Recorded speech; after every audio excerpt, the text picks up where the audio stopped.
الرحمن الرحیم اللہم صلی علی محمد وآل محمد وعجل فرجہم وسہل مخرجہم۔ السلام علی الحسین وعلی علی بن الحسین وعلی اولاد الحسین۔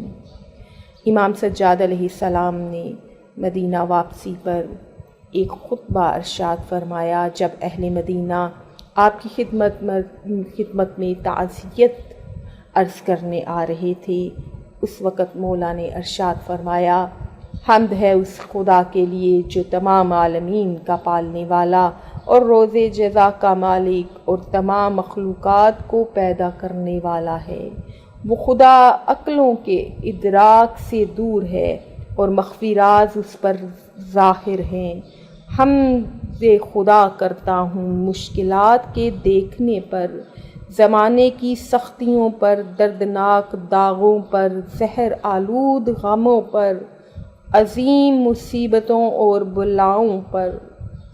اے لوگو، حمد ہے اس خدا کی جس نے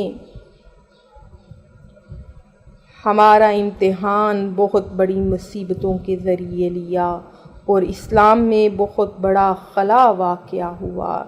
امام حسین علیہ السلام اور ان کے انصار قتل کیے گئے، ان کی مستورات کو قیدی بنایا گیا، ان کے سر اقدس کو نیزے پر چڑھا کر شہروں میں پھرایا گیا۔ یہ ایسی مصیبت ہے جس کی نظیر نہیں ملتی۔ اے لوگو، تمہارے مردوں میں کوئی ایسا مرد ہوگا جو اس مصیبت کے سننے کے بعد خوشحال ہوگا؟ اور کون سا دل ہے جو اس غم و اندوہ سے خالی ہے؟ اور کون سی آنکھ ہوگی جو اس غم پر آنسو بہانے سے گریز کرے گی؟ جبکہ سات آسمان اس کے قتل پر روئے، دریاؤں نے اپنی موجوں کے ساتھ گریہ کیا اور آسمان اپنے ارکان کے ساتھ روئے۔ تمام زمین نے گریہ زاری کی، درختوں کی شاخوں، دریاؤں کی مچھلیوں، دریا کی موجوں اور مقرب فرشتوں اور سات آسمانوں کی تمام مخلوق نے اس مصیبت پر عزاداری کی۔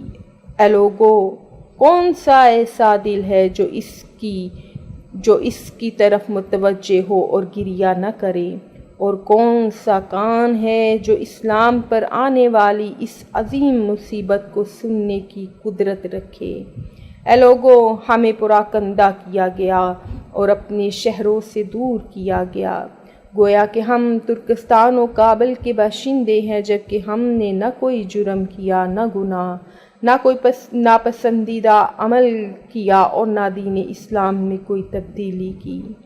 خدا کی قسم، پیغمبر اکرم صلی اللہ علیہ وسلم نے جو سفارشات ہمارے حق میں فرمائی ہیں، اگر ان کی بجائے ہمارے ساتھ جنگ کرنے کا فرمان جاری کرتے تو ظالم اس سے زیادہ ظلم نہ کر پاتے۔ انا للہ و انا الیہ راجعون۔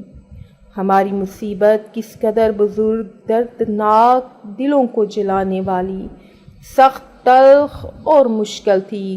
خداوند متعال سے درخواست ہے کہ ان مصائب اور سختیوں کے بدلے ہمیں اجر و رحمت عطا فرمائے، کیونکہ وہ عزیز اور انتقام لینے والا ہے۔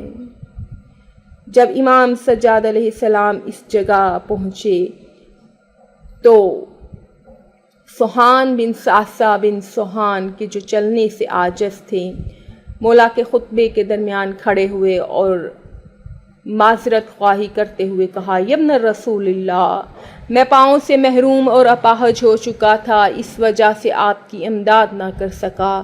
حضرت نے امام سجاد علیہ السلام نے ان کے عذر کو قبول کیا اور ان کا شکریہ ادا کیا اور ان کے بابا سعسع کے لیے دعائے رحمت فرمائی۔